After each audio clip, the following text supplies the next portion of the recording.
Bwana Yesu asifiwe brother. Amina mleo. Habari ya uzima? Mzima.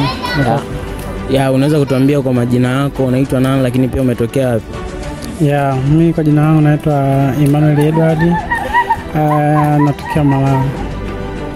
Okay, sawa. Nashukuru kukufahamu. Vipi, unaweza kutuambia kwamba ni siku yako ngapi leo kufika mahali hapa katika kanisa hili la TAG Destiny?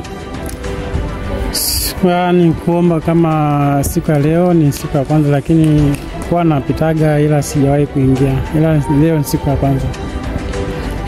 Ni siku yako ya kwanza, lakini tumeona umempokea Yesu, lakini pia umekiri kuwa Yesu ni mwokozi wa maisha yako.